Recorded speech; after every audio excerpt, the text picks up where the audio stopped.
आप लोग देख पा रहे हैं कुछ दिन से फ्रांस में क्या हो रहा है। धर्म के नाम पे गला काट दिया जा रहा है। आप लोग देख पा रहे हैं कि कैसे एक कार्टून बनाया जिसके वजह से इंसान की इतनी नफरत करने लगे कि वो लोग खुदा के लिए वो सब गलत काम कर रहे हैं जो वो उन लोगों को खुदा से बहुत दूर लेके जा सकता है। इसीलिए किसी की जान लेना, किसी को मार खुदा के नाम में, ये खुदा से नहीं आ सकता, क्योंकि सच्चा खुदा हम लोगों को किसी की जान लेना नहीं लेकिन जान देना सिखाया है।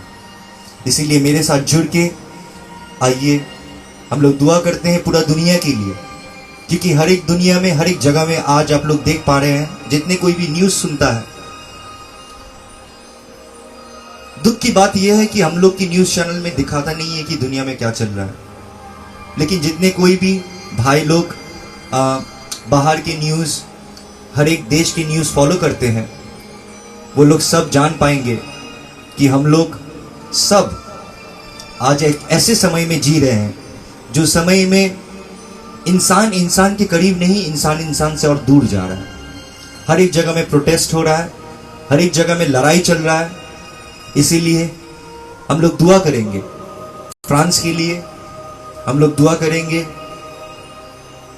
आर्मेनिया के लिए, हम लोग दुआ करेंगे पूरे दुनिया के लिए और हर एक विश्वासी के लिए जिसे यीशु नाम की वजह से मार दिया जा रहा है।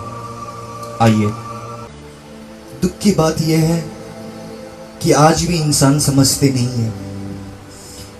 जो समझ आपको और हमको मिला है, शायद ये समझ बहुत इंसानों में नहीं है। आज भी बहुत इंसान ऐसे जी रहे हैं जैसे कि इस दुनिया में उन लोग हमेशा के लिए है। लेकिन आज जब हम लोग खबर को खोलते हैं, आज देख पा रहे हैं कि नफरत इस दुनिया में बढ़ चुका है और नफरत उस कगार पे पहुंच गया कि जहां इंसान एक दूसरे के गला काटने में भी नहीं सोचता। और आज हम लोग, खुदा को मैं धन्यवाद देना चाहता हूं कि आज भी खुदा ने हम लोगों को मौका दिया है और ये मौका आपके हाथ से फिसल ना जाए। ये मौका को लीजिए, वचन में चलिए, क्योंकि समय बहुत कम है। मेरे साथ जुड़कर आइए हम लोग दुआ करते हैं। पवित्र पवित्र सर्वशक्तिमान ईश्वर, तू देख रहा है इस दुनिया में क्या हो रहा है। मेरे खुदा, तू देख पा रहा है कि कैसे इंसान भटक रहे हैं। आज तेरे वचन जितने करीब हम लोग अंत के करीब जा रहे हैं, उतने ही देख पा रहे हैं कि वचन सच्चा है, उतना ही समझ पा रहे हैं कि तू सच्चा है। तूने जो जो कहा आज वही हो रहा है इस दुनिया में। इसीलिए मेरे मसीहा,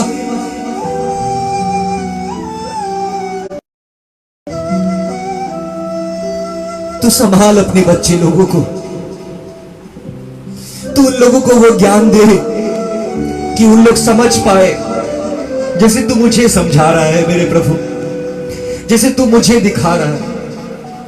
कभी कभी मेरे आचरण, मेरे व्यवहार समझाना नहीं देता, लेकिन प्रभु तू जानता है और मेरी आत्मा जानता है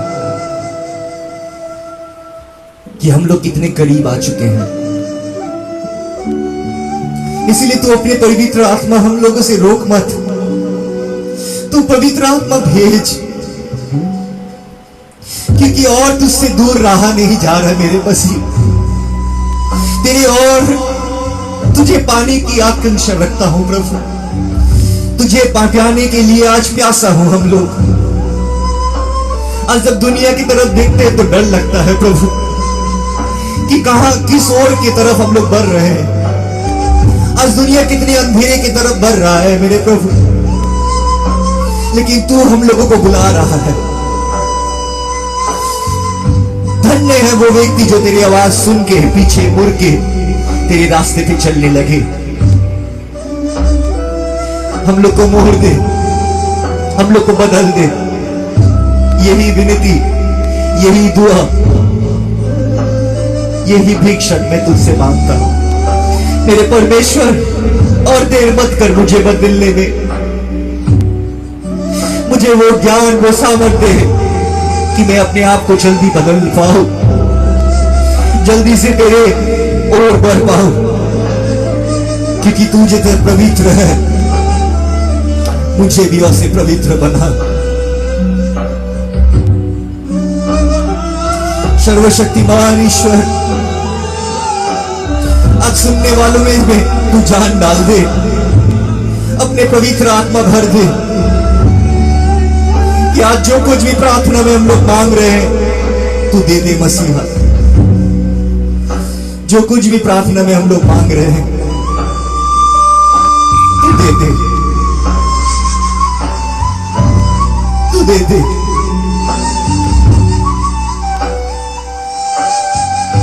तू दे दे। आइए तैयार होते हैं। दुनिया बहुत अंधेरे की तरफ बढ़ रहा है, बहुत अंधेरे की तरफ दुनिया बढ़ रहा है। आज ये कदम जो लोग साथ में इस दुनिया का चल रहा है, आज मसीह ने मुझे कहने के लिए भेजा है हर एक कोई को जो दुनिया के साथ कंधे पे कंधा मिला के चल रहा है वापस आने, क्योंकि ये दुनिया एक ऐसी जगह पे पहुंच रहा है जहां से there is no return. The world is going to be bad from worse, it is going to turn from bad to worse, and there is a call from heaven for you. एक आसमानी आवाज है जो हर एक इंसान के कानों में गूंज रहा है और वो कह रहा है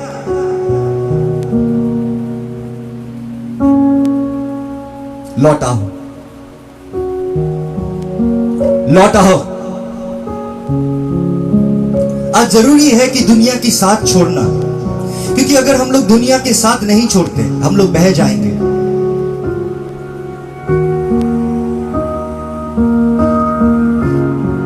कहते हैं फंस के इस झमेले में तू भुलाए खुदा को।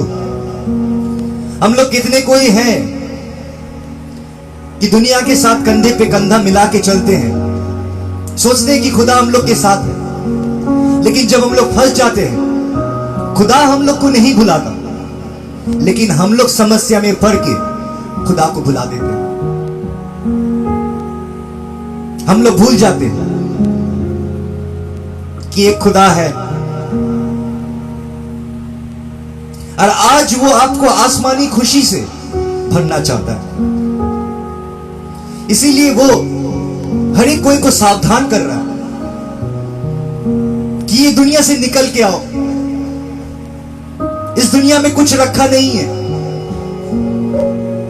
आज अगर न्यूज चैनल भी देखिएगा तो न्यूज चैनल में भी एक देश दूसरे देश को गाली दे रहा है, न्यूज चैनल में भी अहंकार नजर आता है,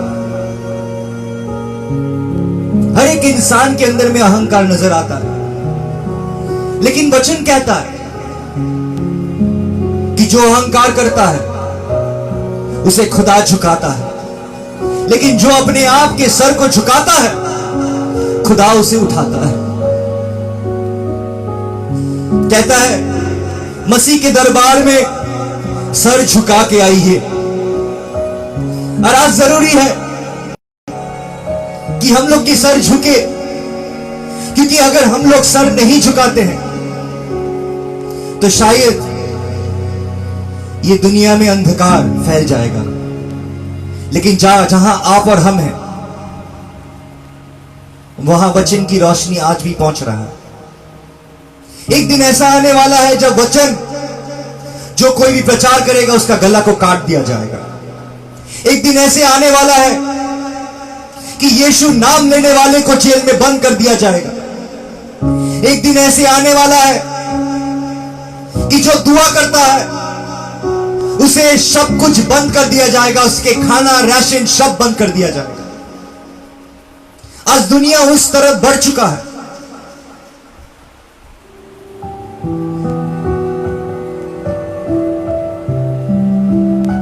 इसीलिए आज सबसे बड़ा सवाल, what must I do to be saved? एक विश्वासी को क्या करना है कि वो उसे नजात मिले? नजात के लिए एक विश्वासी को क्या करना है? आज हम लोग वचन में जाएंगे और ये वचन आपको तैयार करेगा। ये आपके बाहर के समस्या को नहीं, लेकिन आपके अंदर की अंतरात्मा को बदलेगा, आपके मन को बदलेगा और आपको समझाएगा कि वचन एकदम साफ कहता है कि नजात पाने के लिए एक विश्वासी को क्या करना है। इसीलिए आते हैं पवित्र वचन में, लेकिन उससे पहले दुआ में। सर्वशक्तिमान ईश्वर, सेनाओं की यहोवा, याकूब के परमेश्वर, कृष्णांजलि की परम पिता, तुझे पुकारता हूं कृष्णांजलि परिवार के लिए और वो हर एक परिवार के लिए जो तुझ में ईमान रखता है, हर एक वो व्यक्ति के लिए जो तुझ में ईमान रखता है। आसमानी खुशी से तू भर दे। आज जो वचन तूने मेरे दिल पे दिया, वो वचन जब प्रचार हो, हर एक विश्वासी तेरे आसमानी खुशी से भर जाए, हर एक विश्वासी तेरे करीब आ जाए, हर एक ईमान करने वाले विश्वासी नजात पा जाए। ये वचन को तू रूह बना दे और रूह को हर एक वो जिस्म में बसा दे जो तुझ में ईमान रखता है। हर एक वो विश्वासी के अंदर वो फल प्रदान करे जो फल देख के तू आनंद करता है। आप आइए मेरे खुदा, क्योंकि आपके बगैर हम लोग कुछ नहीं कर पाते। मेरे प्रभु जी, मेरे परमेश्वर, तू कहता है कि तू हम लोगों से प्यार करता है। हाँ परमेश्वर, आप हम लोगों से ही प्यार करते हैं, क्योंकि अगर आप प्यार नहीं करते, आप मोहब्बत नहीं करते, तो आज हम यहां नहीं बैठ के रहते। आज सुनने वाला सुनने के लिए नहीं आता,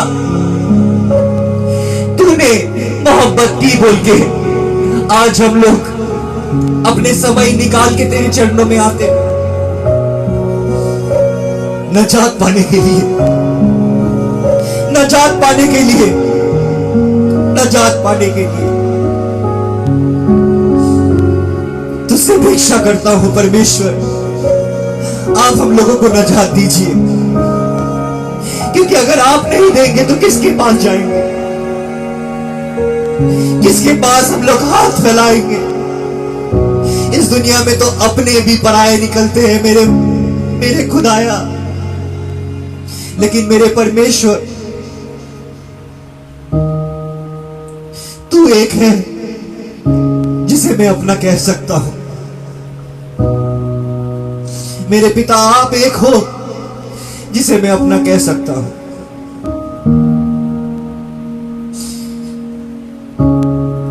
ये विश्वासी की ईमान को टूटने मत दे, टूटने मत दीजिए मेरे पिता। आप आइए, वो हर एक जिंदगी की डोर को पकड़िए और ये जिंदगी को चलाइए, क्योंकि तुम्हारे बगैर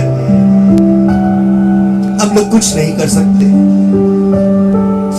हम लोग के पास इतने सामर्थ्य भी नहीं है कि अपने आप को बदल सके, लेकिन तुम आपके पास इसीलिए आते हैं क्योंकि मेरा ये ईमान है कि जो मैं नहीं कर सकता वो आप कर सकते हैं।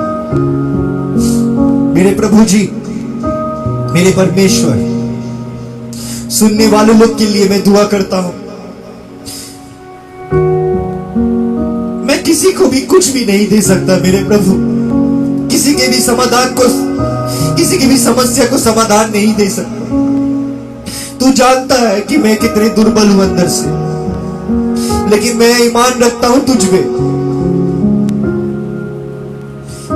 कि जो लोग सुन रहा है उन लोग के आंसू को तू आप पूछिएगा, पूछ दीजिए उन लोग के आंसू। आज जो डिप्रेशन में है, मैं उन लोगों के लिए दुआ करता हूं। कोई डॉक्टर का दवाई डिप्रेशन से नहीं निकाल पाता, लेकिन मैं जानता हूं आपकी वचन एक इंसान को हर एक समस्या से छीन के निकाल के लेके आ सकता है। तू हर एक पत्थर जो रास्ते को रोक के रखा उसे तोड़ सकता है।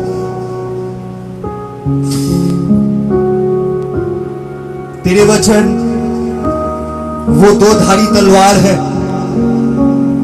जो हर एक जाल को काट के ईमान वाले को आगे लेके जाता है। इसीलिए हम लोग तो बेवकूफ है, हम लोग नादान है। खुदाया मेरे, हम लोग की नादानी को तू माफ कर। आप क्षमा कीजिए हम लोग के नादानी को, और उन लोगों को चंगाई दीजिए जो लोग बहुत बीमार हैं, जो लोग खो गए हैं, जो लोग को नहीं मालूम है कि इस दुनिया में कोई है जो बहुत प्यार कर सकता है। हम लोग पूरा जिंदगी लगा देते उसे ढूंढने के लिए कि कौन मोहब्बत करता है, लेकिन हम लोग वो चुने हुए में से हैं जो अपने आप के लिए कुछ भी नहीं कर सकता था, लेकिन आप आके हम लोगों को चुन के वो मोहब्बत दी जो मोहब्बत की काबिल हम लोग नहीं थे। और वो मोहब्बत पाने के बाद शायद किसी की मोहब्बत की जरूरत पड़ता है हम लोगों को। आज वो मोहब्बत तू उन लोगों को महसूस करने दे प्रभु जी। मेरे खुदा, तू उन लोगों को आशीष अपने सामन से भर दे, और वो हर एक आंसू को पोंछ दे, हर एक बीमारी को चंगाई दे दे, that we may see the full extent of your mercy and glorify your holy name.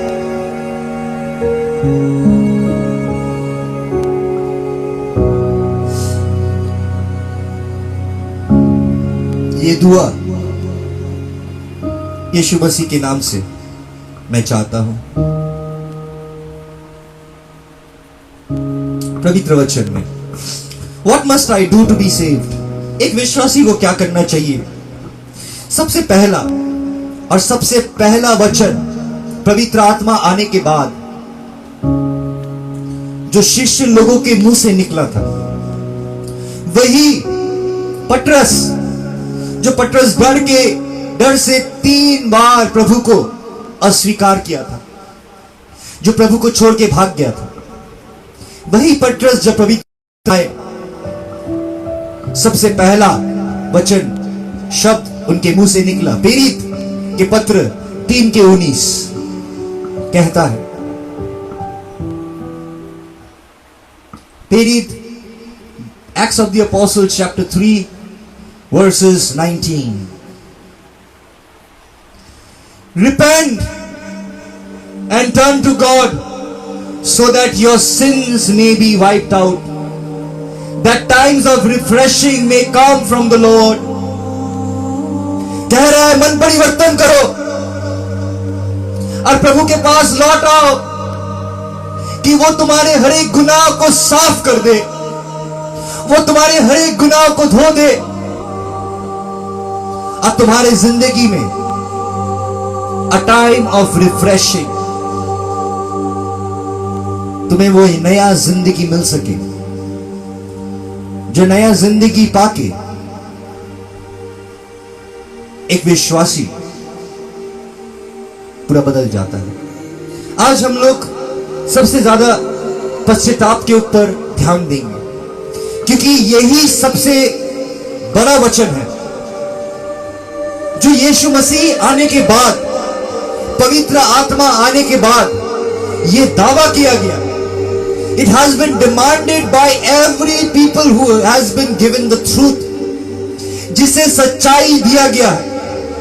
अगर आपको वचन की, सुसमाचार की सच्चाई दिया गया है, that means it has been demanded from you to repent।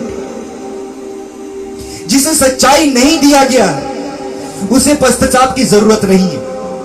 लेकिन जिस लोगों को सच्चाई बयान किया गया, जिन लोगों के पास भविष्यवक्ता लोग को भेजा गया, जिन लोगों के पास प्रेरित लोग को भेजा गया, जिन लोगों को सच्चाई बयान किया गया, उन लोगों को मसीह कहता है पश्चाताप करो, मन फिराओ, कि खुदा तुम्हारे हर एक गुनाह को साफ कर दे, धो दे। आज ये गलतफहमी में मत रहिए कि यीशु मसीह मेरे लिए सलीब में मरे हैं तो हम गुनाह कर सकते हैं। वचन कहता है, पहले कोटेशन में हम लोग जाते हैं और ये रिपेंटेंस के बारे में हम लोग थोड़ा गौर से समझेंगे कि पश्चाताप के मतलब क्या है।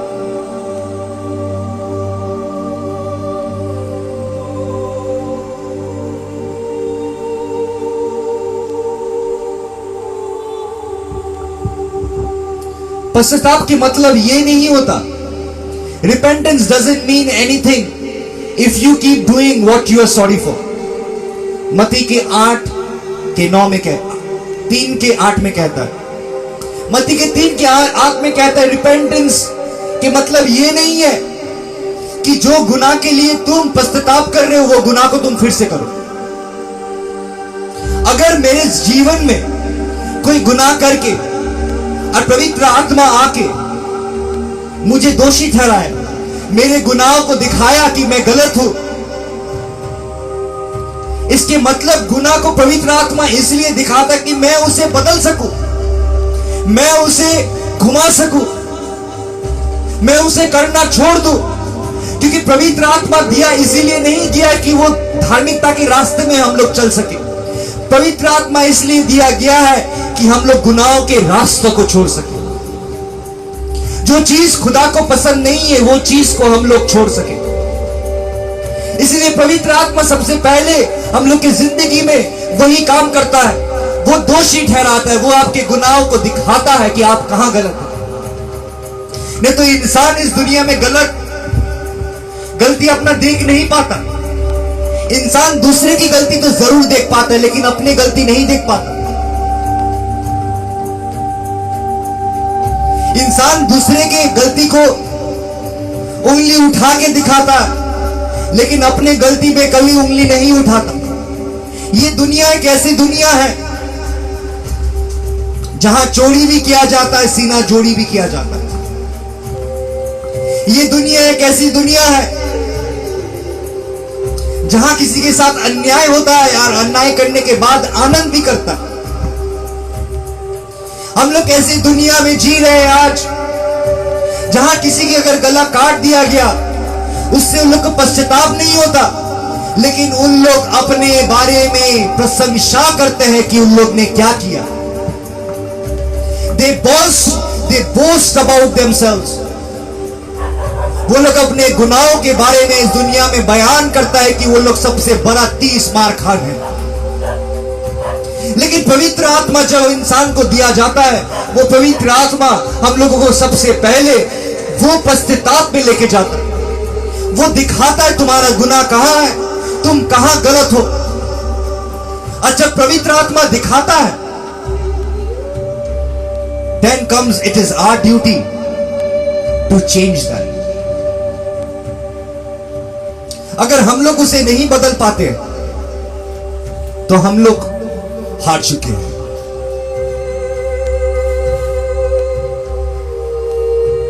जो समस्या, जो गुनाह आपको लगता है आपको जकड़ के पकड़ा हुआ है, जो गुनाह आपको लगता है कि आप नहीं निकल पाते, एक चीज आपको याद रखना बहुत जरूरी है, क्योंकि जो रोशनी में रहता है उसके अंदर में अंधकार नहीं रहता। अगर आप रोशनी में रह रहे हैं, जो रोशनी को वचन कहा जाता है, जैसे आप लोग कुछ इंसान लोग कृष्णांजलि में हैं जो रोज वचन सुनने के लिए आ जाते हैं, लेकिन आप ये लड़ाई पार कर चुके हैं जहां आप रोज वचन सुनने के लिए आ पा रहे, ये लड़ाई आप जीत चुके हैं। लेकिन जब आप एक लड़ाई जीतते हैं तो दूसरी लड़ाई आपके लिए इंतजार करता है, और वो दूसरी लड़ाई ये है अपने आप को बदलना। आज सच्चाई जान के आप क्या कर रहे हैं?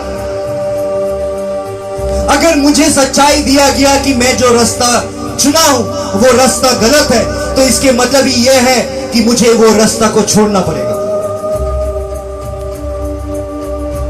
पवित्र आत्मा अगर आपकी जिंदगी में दिखा रहा है कि आपकी जिंदगी में गलत क्या है, तो इसके मतलब ही यही है कि पवित्र आत्मा आपको बयान कर रहा है कि इसको आपको बदलना पड़ेगा। क्योंकि जब तक आप इसको नहीं बदलते तब तक आप नजात की ओर बढ़ नहीं सकते। पवित्र वचन दूसरे में हम लोग चलते हैं।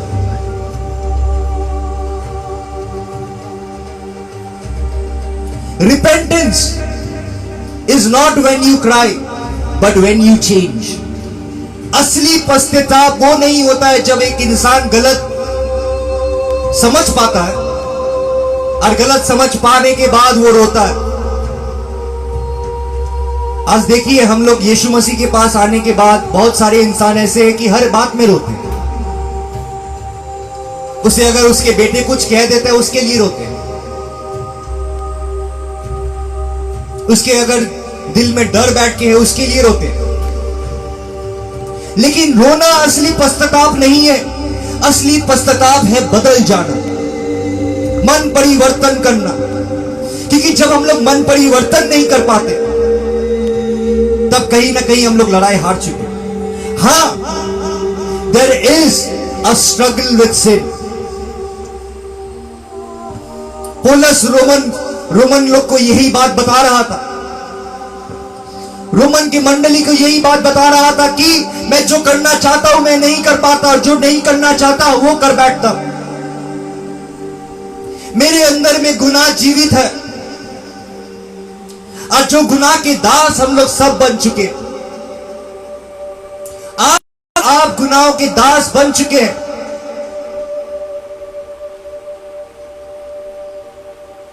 तो एक इंसान तब तक परिवर्तन नहीं हो सकता जब तक वो रोशनी की तरफ, वचन की तरफ ना आए। और वचन की तरफ जब आता है, वचन में कहा जाता है कि अगर किसी के फल पकड़ता है उसे और साफ किया जाता है कि और फलवंत बन सके। जो डाली खुदा के साथ जुड़े हुए हैं, जो द्राक्षलता के साथ जुड़े हुए हैं, उसे साफ इसीलिए किया जाता है कि वो और पकड़ सके। आज जो आपके लिए नामुमकिन रह रहा है, आपको यह विश्वास करना पड़ेगा कि खुदा मुझे निकालेगा, खुदा मुझे पार कराएगा, और यह विश्वास लेके आपको आगे चलना है। नहीं तो बहुत सारे समय में जो लोग आज पापों में उलझे हुए, गुनाहों के जंजीर में फंसे हुए, उन लोगों के लिए हार मान जाना बहुत इजी है, क्योंकि वो लोग नहीं कर पाते। पवित्र वचन में कहता है फिर से,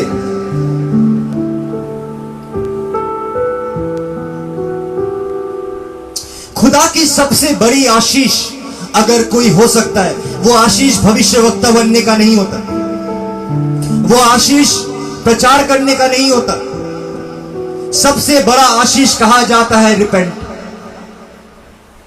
कि एक इंसान करता है वो सबसे बड़ा आशीष पाया। जो भविष्यवाणी कर सकता है वो सबसे बड़ा आशीष नहीं है। जो प्रचार कर सकता है वो सबसे बड़ा आशीष नहीं है, क्योंकि जो भविष्यवाणी भी देता है वो भी गुनाह करता है। जो प्रचार कर रहा है वो भी शायद गुनाहों की जंजीर में फंसे हुए। लेकिन सबसे बड़ा आशीष अगर किसी के जिंदगी में आ सकता है वो है मन परिवर्तन करना। The most beautiful blessing we have been given is the chance to repent. वो मौका मन परिवर्तन का। अगर आपको मन परिवर्तन का मौका दिया जा रहा है तो इसके मतलब सबसे बड़ा आशीष खुदा आपको देना चाहता है, क्योंकि मन परिवर्तन की बहुत कोई अपने गुनाहों में मर चुके हैं, बहुत कोई अपने लड़ाई हार चुके हैं, लेकिन आपको नहीं चुना गया है लड़ाई हारने के लिए, आपको चुना गया है लड़ाई जीतने के लिए। आपको चुना गया है इस दुनिया को के लिए, आपको चुना गया है हर एक कपट को हराने के लिए। इसलिए जब एक विश्वासी को मौका मिलता है मन परिवर्तन का, इससे बड़ा आशीष उसके जिंदगी में नहीं आ सकता। अगर आपकी और मेरी जिंदगी में खुदाया हमको ये मौका दे रहा है कि आज भी समय है कि मैं मन परिवर्तन करके खुदा के रास्ते पे चलूं, तो इसके मतलब ही यही है कि वो आपको इजहार कर रहा है कि वो आपको चाहता है।